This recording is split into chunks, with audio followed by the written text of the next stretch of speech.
Hello fellow gamers and welcome back. I'm as always Captain Daedalus. Hi, here's Evan. Joining us for this video is again Chrissstrahl and Daedalus, two long-time modders of Star Trek Elite Force 2. Hi guys, how are you doing? Hello, I'm doing well. Yeah, not too bad. Thank you very much. I noticed since the last time we heard each other that you released a new version of the Coop Mod. What can you tell us about it? Well, it has one more level from Daedalus included, and it got better, bigger. I don't remember all the changes instantly because I make changes over half year or a year, depending when the last release was. And some changes are out of my mind already, but they are pretty new for everyone else. So it's always difficult for me to remember what the new features are. And especially like now, I have to look up the website and read from the website where I posted the new features. Yeah, reading your own release notes. Yeah, exactly. And fixed major problems with crashing and new level from Daedalus. And there are new functions in the menu, so you can easier create a server and you can easier connect to the official server. Even if you don't have the master server patch, which we of course recommend, you can still connect with a new button I've added to the menu. So that's the most important changes, I think. Okay, and helping a little bit your memory to train it a little bit. Going back a few years, how did this whole project start? Oh my god.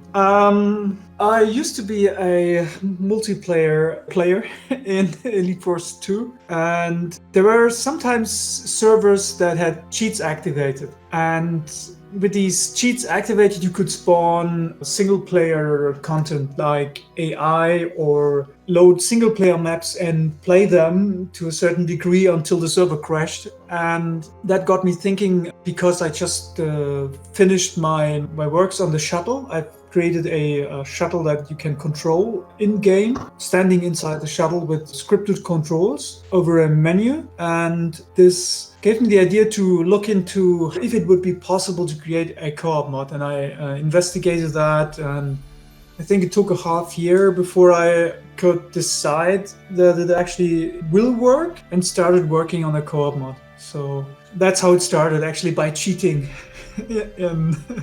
When was that actually? Is this rather recent, or when did you actually start from a time frame? I think that was in 2005. That's a lot of commitment. 15 years? Yes, that's a long time. There's had to learn quite a lot. So not coming from a professional IT background made the whole project much more complex and time-consuming to begin with. And yeah, that's how it started, actually, by seeing how much fun it is to have a server on with cheats and playing around with all the stuff that you can activate and spawn with cheating. And then I thought that I actually liked the single player mission very much, and I thought that would be a real good addition to the game to have the single player campaign completely playable in co-op. That idea stuck with me for a while, and that's how the first co-op mod happens. And now we have a second co-op mod in Medal of Honor, for those of you who are not aware yet. And we try to make another co-op mod in, probably, it's not yet fully decided, but probably in Heavy Metal Fact 2, which is also a great game. Oh, I'm looking forward to that. I really want to play this. The Heavy Metal Fact 2, I never played it. I own it, I think even twice, and playing it in co-op would be a big motivation. Yeah, the game has such a creative gameplay, and sometimes the gameplay is just wrong in some places, but it's often just minor technical stuff that used to be like this, but today we do it differently, like sliding. When you are on an object in Heavy Metal Fact 2 and you just jumped on it, you're still sliding a half meter forward while you're actually supposed to be standing, and then you fall off the cliff, for example. That happened to me in the game a lot. And all these things, all these little bugs and problems, and that the ammunition is too little for what the weapon consumes, all these things I intend to fix inside the co-op mod, and then have the more positive gameplay experience to be dominant in the co-op mod. So that's pretty much the same I did with Elite Force 2. And For me, this is a favorite game. So I like this game a lot, and I think it would be one of my favorite co-op when we do this right. It's just that creating a co-op mod takes, at least if you have a really good team, a half year, and a really good and big team. And if you have a team like we have right now, it takes several years. It's not that the team is bad or something, it's just that the content of a single player game is so massive and you have to play each map at least 50 times or more. Really, each map 50 times, which is a lot of time just for one map to get it right and fix most or all of the bugs. So it's a very time consuming and complex project. If you had to compare it, what takes more time, the actual testing or the actual development? That's pretty difficult to say. Because in my profession, I'm a web developer. Sometimes I have tickets where the development takes actually seconds. You have got more time with checking that stuff in and giving the ticket to the test, and then the test is testing for hours. And the other way around, it can also be the case. You're working your ass off, and all test does is press a button. I think most of the time it's development, because you have to create a logic structure in your mind how that should be working.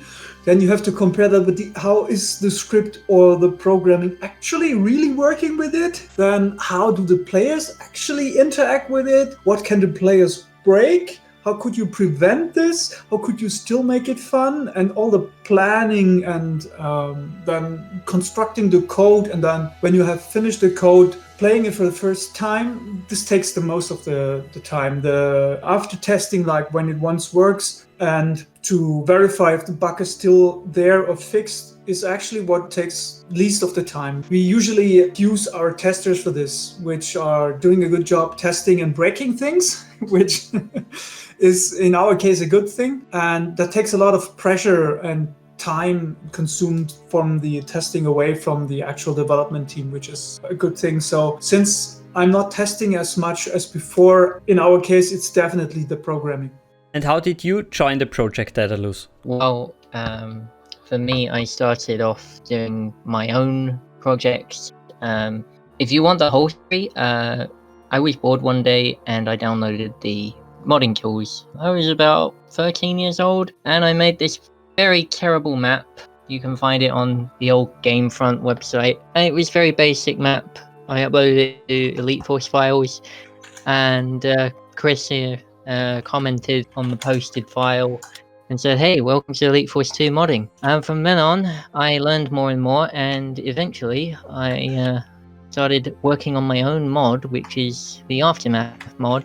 How I got involved in the co-op mod was simply through Chris helping me with my own mod, and of course he wanted to make the maps into co-op maps as well.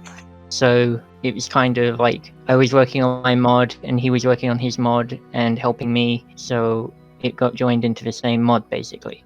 And when did you start working together? I'd say since about 2009. Long ass time, yeah. Long time ago. It's a long time. I think probably earlier.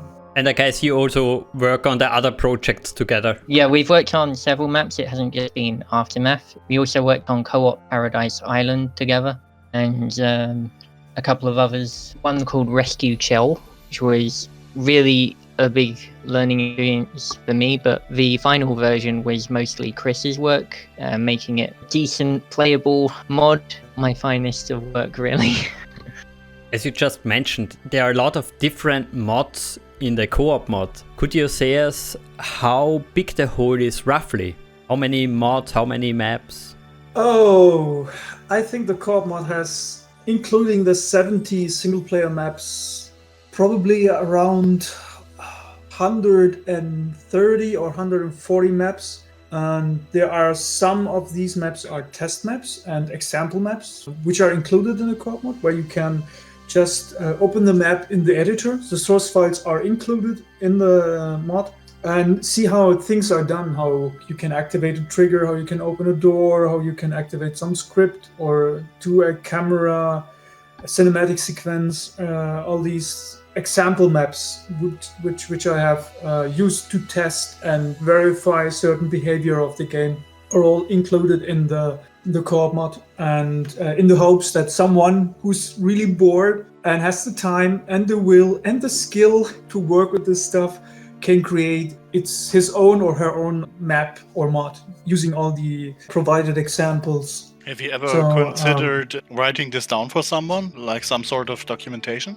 I found that some things can be really done well in the documentation, but when I started, I had also the issue that many documentations were like, do this, click this, and then this happens. And you do this and nothing happens. And you don't know why. You don't have an example to look at why, what's wrong. And then there's something like you have a capital letter, or you don't have a capital letter at a specific position, or you have the AI just a few units further away from the node and it doesn't work, or your target name isn't correct. There's so many things that can go wrong that I found that providing an example with the files and the working version of the file, including the source, to have someone look at it and try it out with the version that works and then modify it for themselves to create something new, is the better way than just doing a tutorial. So I'm not doing tutorial for let's say fairly simple things that can go pretty much wrong. And on another question, I believe it's not entirely clear at this point, did you create a complete co-op, meaning every mission in Elite Force 2 can be played as co-op, or are there some missing? No, every map, including all the secret maps and all the secret maps and training. So essentially the entire Elite Force single player campaign. Yeah, nice. That's right. Really nice. And I guess also all of the mods which are out there. Not all of them, but I would like to ask Daedalus just another question, if I may.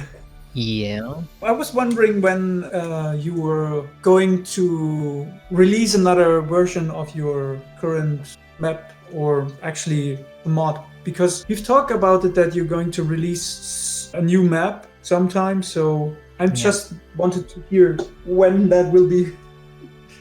Well, I'm planning for it to be soon, within the next couple of months.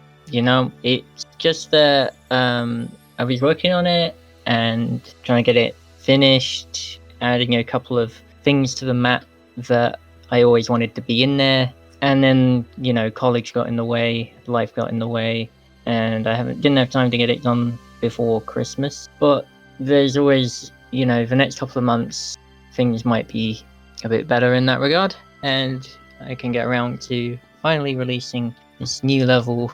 Looking back at the whole project, what would you say was the biggest problem? Since you especially didn't come from an IT professional, I can guess it was very hard to get into the whole thing.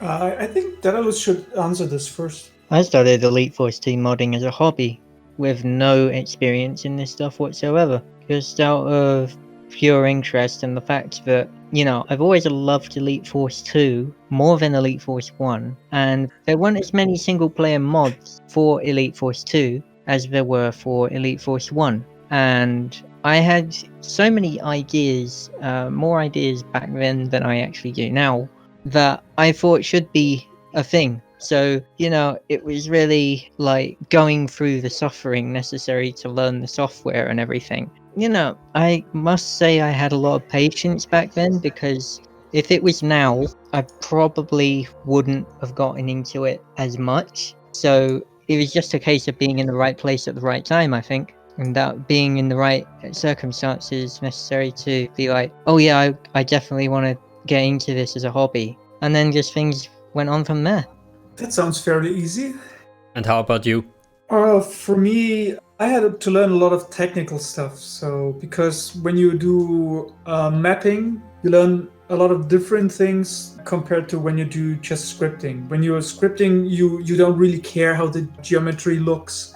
You don't really care about textures and shapes. And everything's like this is not so important to you, but all the technical specifications, like you can only do this kind of scripting in this way, or you can only create this kind of behavior like this with this code. I think I would not say complicated, but it's completely different from creating a map. Creating a map is more the creative and the inspirational skills that you need. So you need a lot of inspiration and a lot of creativity, and you need, of course, mapping skills. But the technical side of it is far less than working with scripts and making a mod from the scratch that is so demanding and complex as a co-op mod, because in a co-op mod you have to consider everything you do, how it will affect the network, and single player content is very expensive on the network. And so you have to find ways to optimize it, to remove certain things without removing the actual gameplay experience, or change things, modify AI.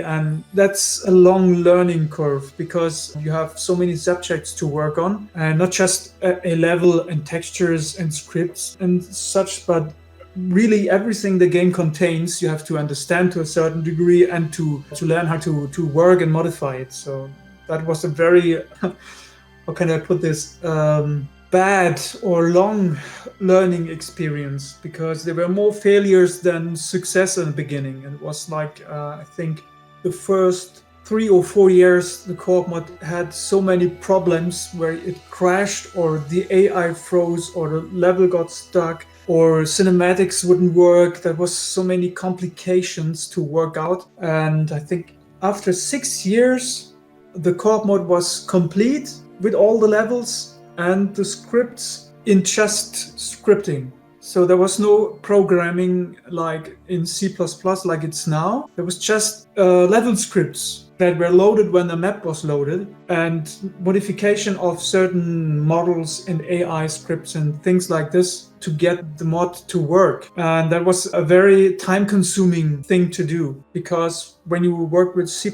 you can program out lots of the problems you're having, and you have to solve by each file with just the programming, so that the programming that's above in the hierarchy of the how the game works, that can then change the way how the commands in a specific file work during co-op.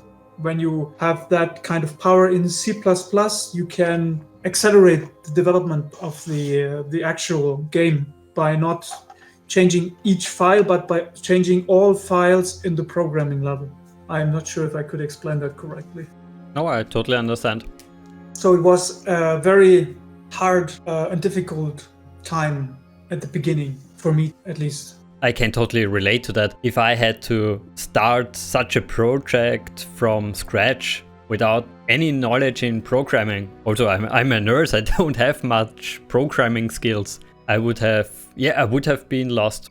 Just a comment. I mean, I believe this is why I asked you for documentation. I believe most of those technologies have the problem that they are not documented at all or poorly, and you have to do it by trial and error. And this is really time consuming, will always give you a lot of hard days. I believe that this is usually what really is the problem, that you can be smart as hell, but if you have no idea how the thing is meant to be used or what the thoughts behind it are, when nobody can help you or comment on what you're doing, then you really are in a tough spot here. And I can totally understand why the learning curve is so steep in the beginning. So yeah, thank you for putting in all this effort. I mean, it turned out quite well. On the other hand, I have to say that compared to all the other games I've touched before and worked on or looked at, Elite Force 2 is very consistent. So if there's a certain command in scripting, you can almost be sure that it's exactly the same name, or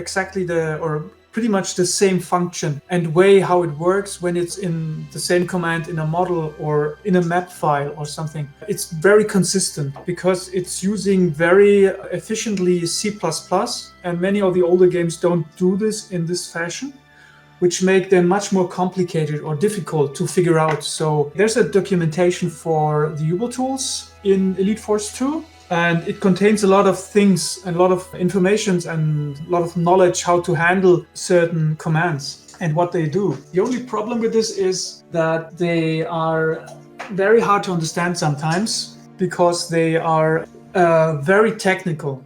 They are written by somebody who is programming on an engine level.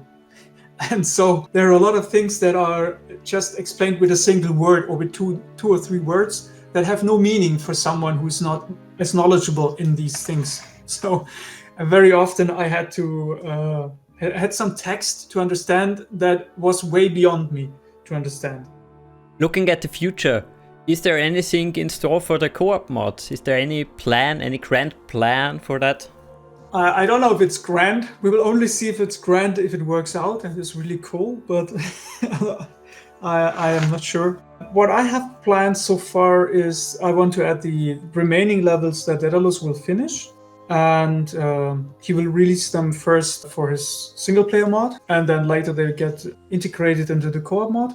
And I have still a kind of promise to keep from, I think that was 2009 or something. When Xio finished his RPG Enterprise E map, I kind of made a deal with him. I said, look, if you finish the map and release the map with the source code in a condition that the map can be worked on, I promise you that I will make this the most interactive map in Elite Force 2. And I still have to keep that promise. So that's something I'm planning to do in 2021. Something to to finally get the RPG Enterprise E, which is now even bigger than before, and in which I have spent a lot of time on optimizing that all the rooms can go in one map file and still work, that you can put even more into this map, like a, how's it called? Hazard Op? Yeah, Hazard Op is integrated as well, but when they leave the ship, how was that called again? Away mission, yeah. So I want not just to have the map working of the Enterprise E, the RPG Enterprise E, I also want at least 1 or 2 away missions in the same file. And that's a little bit tricky, but should be possible, so that you can have one big co-op version of the map, and then after the co-op version, we can create an RPG version, or the co-op version is good enough for some people that like RPG. I don't know how it will turn out. But I intend to release all the sources and everything with it, so that everyone else who actually finally wants to have the Enterprise E map from Xio in a condition that has working turbo lifts, working away missions, interactive scripting, and force fields. I don't know. I'm pretty much out of ideas. But what I can do, what I can actually do, everything I have done on different RPG maps or in co-op mod before, I would like to put the most fitting things into the RPG map of that Xio created. But as a programmer, my thinking and creativity is sometimes pretty limited, because I'm thinking about the technical ways to do it instead of the creative way what to do. But this sounds really amazing. I only hope there will be some way of having a team versus team fight on the Enterprise. For example, an alien invasion has to plant a bomb in the engineering and you have to defend the ship. Why do I all of a sudden think Borg? Yeah. I had some idea in that direction. First Contact the reference. First Contact map? No, I wouldn't dream Yeah, the of it. First Contact map in Elite Force 2.